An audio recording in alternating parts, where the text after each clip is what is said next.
Salve, salve, gente boa! E aí, tudo bem? Seja bem-vindo, muito bem-vindo aí ao canal. Nesse vídeo falaremos sobre adoração e a separação entre Deus e os homens. Fica comigo até o final aí, vamos junto!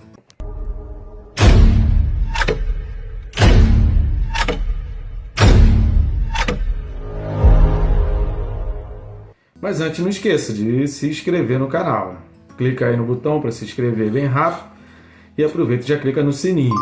Assim você é notificado a cada vídeo novo. Preparado para o que há de vir, querido? Será que você está preparado para a segunda vinda de Jesus? Precisamos estar todos preparados para isso, né? Estamos aqui, nosso objetivo é estar ajudando, instruindo.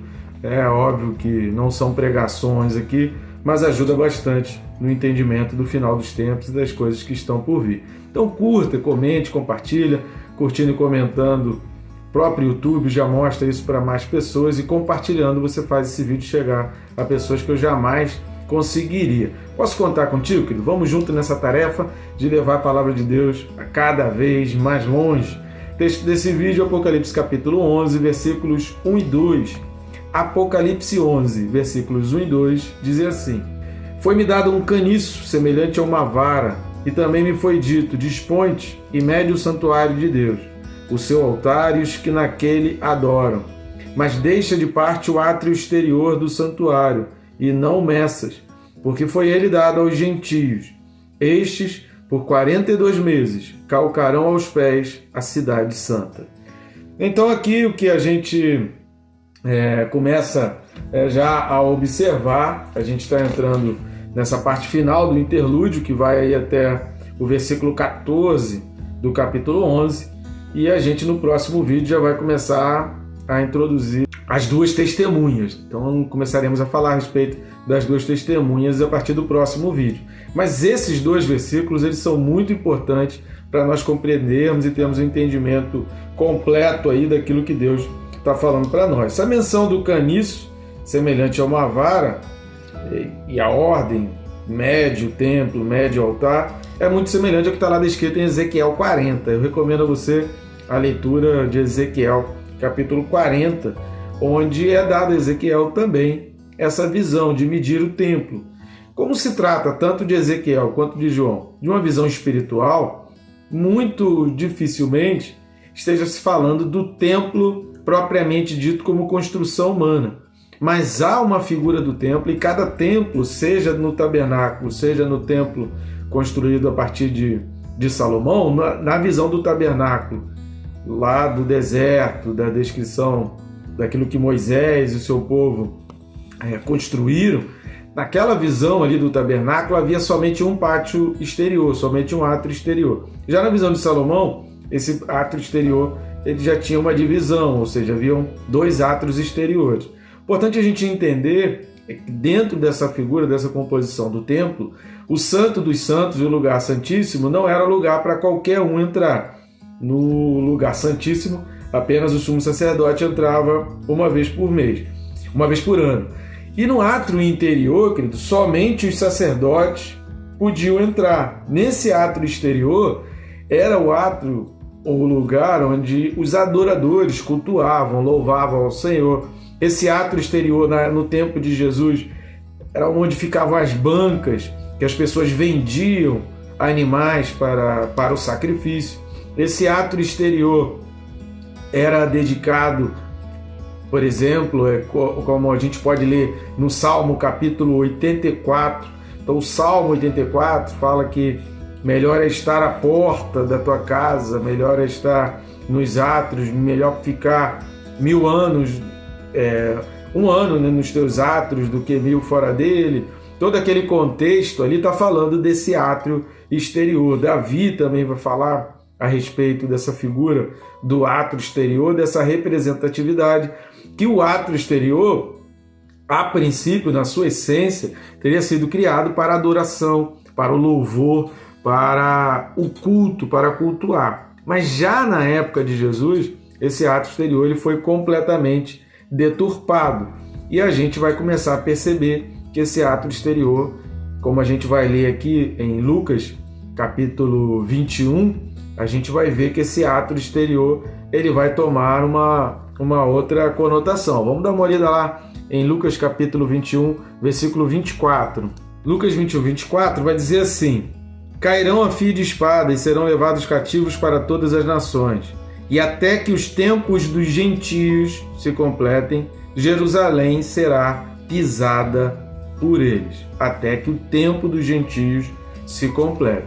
Então, esse tempo do gentio, e aqui a gente precisa entender que essa parte aqui de medir, quando está se falando em medir, está se falando de algo que é para identificação, que é algo que você começa a identificar os cantos, que você começa a estipular ali o seu contexto, o seu interior, que você começa a vislumbrar. Então, quando está falando de medir, está falando de contemplação, está falando de noção exata, está falando de significado, está falando de princípios, está falando de base. Então, quando está falando para João medir, é porque no átrio interior, no lugar santo, como fala aí, por exemplo, dispõe-te mede o santuário de Deus, o seu altar e os que naquele adoram, ou seja, toda aquela parte do átrio interior, do lugar santo, do lugar santíssimo, que através de Cristo a gente tem pleno acesso. Nesse lugar, João está falando que era para mim, Deus está falando para João medir, para João ter ali o livre acesso. Mas o átrio exterior, ele está falando assim, ainda tem um tempo para você realmente ter a noção de tudo aquilo que vai acontecer ainda no átrio exterior. Eu não entendo aqui, talvez vocês encontrem algum livro, algumas pessoas falando que esse tempo aqui dos gentios, que ele foi dado aos gentios, está se falando numa possibilidade de conversão, numa possibilidade de arrependimento, numa possibilidade de aceitar. Eu não consigo ver isso, principalmente quando a gente lê o capítulo 12, versículo 6, porque 42 meses são exatamente 3 anos e meio, 3 anos são 36 meses, mais 6, 42, e 6 é metade de um ano. Então, 3 anos e meio equivale a 42 meses. Ou se você multiplicar uma média de 30 dias para cada mês, 42 vezes 30, vai dar 1.260, que é o que está sendo falado, tanto em Daniel quanto em Apocalipse 12, versículo 6, que vai falar que a mulher, porém, fugiu para o deserto, onde lhe havia Deus preparado lugar para que nele a sustentem durante 1.260 dias. E aí no 7 vai falar, houve peleja no céu, Miguel e seus anjos pelejaram contra o dragão. Também pelejaram o dragão e seus anjos, todavia não prevaleceram, nem mais se achou no céu o lugar deles. Então aqui é a batalha do Armagedão, que a gente vai falar um pouco mais lá para frente. Mas esse tempo é exatamente o mesmo tempo, e a gente vai dar uma lida agora em Daniel capítulo 7, a partir do versículo 23. Daniel 7, 23, que diz assim: então ele disse, o quarto animal será um quarto reino na terra, o qual será diferente de todos os reinos, e devorará toda a terra, e a pisará aos pés e a fará em pedaços. Os 10 chifres correspondem a 10 reis que se levantarão daquele mesmo reino, e depois dele se levantará outro, o qual será diferente dos primeiros, e abaterá a 3 reis. Proferirá palavras contra o Altíssimo, magoará os santos do Altíssimo, e cuidará em mudar os tempos e a lei. Preste atenção nisso, o versículo 25 é muito importante de Daniel 7. E os santos lhe serão entregues nas mãos, por um tempo, 2 tempos e metade de um tempo. Mas depois se assentará o tribunal para lhe tirar o domínio, para o destruir e o consumir até o fim. O reino, o domínio e a majestade dos reinos, debaixo de todo o céu, serão dados ao povo dos santos do Altíssimo. O seu reino será o reino eterno, e todos os domínios o servirão e lhe obedecerão. Aqui terminou o assunto. Quanto a mim, Daniel, os meus pensamentos muito me perturbaram, e o meu rosto se empalideceu, mas guardei essas coisas no meu coração. Então, quando está falando de um tempo, 2 tempos e metade de um tempo, nós podemos presumir que esse tempo está relacionado a ano, então seria 1 ano, 2 anos e metade de um ano. Essa separação aqui em Daniel de 1 ano, 2 anos e metade de um ano, um tempo, 2 tempos e metade de um tempo, significa que são 3 períodos de sofrimento diferentes, são 3 fases com acontecimentos diferentes, senão falaria direto aqui. Ou seja, Deus está dando a entender que há uma percepção de uma mudança de tempo.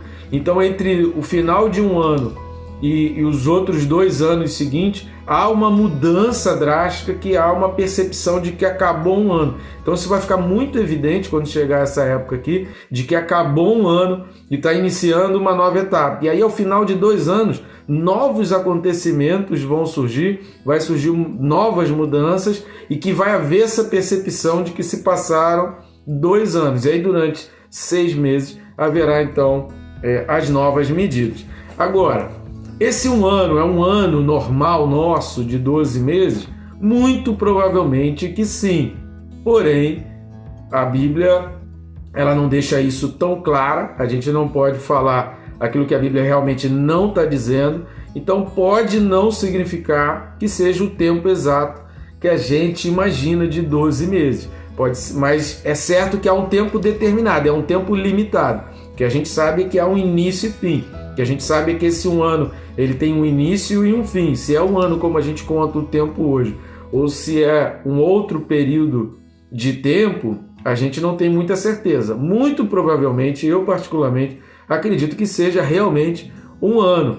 E aí são 3 anos e meio em que os gentios vão pisar ali o átrio exterior, em que todo mundo vai estar muito firme e muito voltado contra as leis de Deus. Prestaram atenção no texto de Daniel, voltado contra as leis de Deus, voltado contra os princípios divinos. E a gente precisa entender que essa época aqui é a época da conversão dos judeus. Então aqui está falando do povo de Israel. Então o povo aqui é o povo de Israel. Esses gentios não são pessoas que estão prontas para o arrependimento e prontas para a conversão. Eles estão debochando de Deus, eles estão pisando ali num sentido de afronta. Até quando a gente verificar a partir do próximo versículo aí a figura, a visão e a vinda das 2 testemunhas, vai ficar claro para nós a percepção de que são pessoas que estão contra, porque as 2 testemunhas simbolizarão a Deus, e até a vinda das 2 testemunhas, as pessoas estarão completamente desprezando qualquer lei, qualquer princípio divino. Estarão mudando as leis, mudando tempos. Eu acho muito interessante nesse texto de Daniel 7, aquilo que eu chamei a atenção.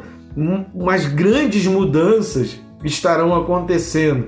Então, o contexto, o significado, todo o entendimento daquilo que a Bíblia fala, quando surgem as 2 testemunhas, o que a gente percebe é que o mundo vai estar muito voltado contra todo tipo de lei de Deus. Ou seja, tudo aquilo que é princípio divino, a igreja já não estará mais presente aqui para falar contra, nem nas redes sociais, tudo vai ser totalmente controlado, e a igreja não vai estar aqui para rebater, para falar. Então, todo aquele império de um poder, de uma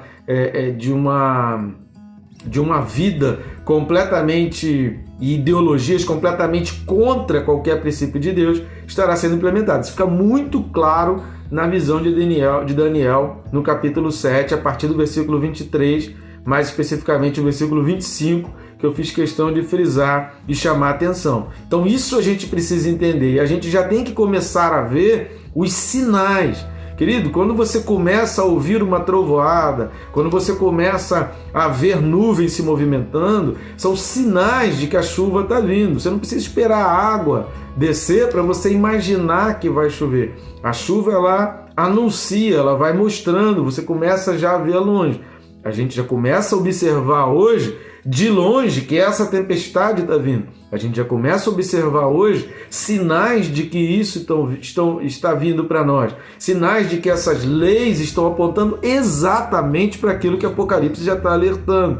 Então essa separação entre Deus e os homens está ficando cada vez mais clara, mais nítida. A separação de quem é o povo que adora a Deus e quem é fiel a Deus está ficando cada vez mais nítida. Naquela música que fala "Eu só quero tua presença", há uma ministração ali naquela música que a gente precisa estar muito ligado, e a gente precisa ver muito isso e pensar muito a respeito disso, que é as vésperas da volta de Jesus, Jesus espera encontrar uma noiva que o adore, uma noiva santa, uma noiva que se separe. Querido, nós já estamos vivendo de muita dificuldade para nós nos separarmos do mundo. O mundo ele está tão entranhado na nossa vida, o nosso dia a dia ele está tão repleto, está tão recheado de coisas do mundo que está ficando difícil para quem é crente começar a se desprender de coisas do mundo, da ganância,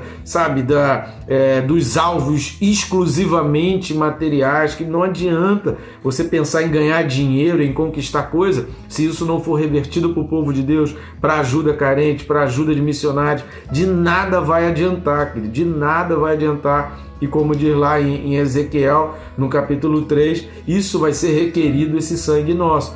E a dificuldade maior vai ser quando a gente pensar em separar, quando você pensar em estancar tudo aquilo que te liga ao mundo, que te liga aqui na terra, e você tentar se ligar a Deus, você começa a perceber que há essa dificuldade, porque há uma distância entre nós e Deus. E Cristo é a união, Cristo é a nossa adoração, Cristo é a ponte, Cristo é o elo. Então tudo aquilo que foge de Cristo, de sacrifício, de santidade, querido, entenda bem isso, estamos vivendo um tempo de necessidade de santidade.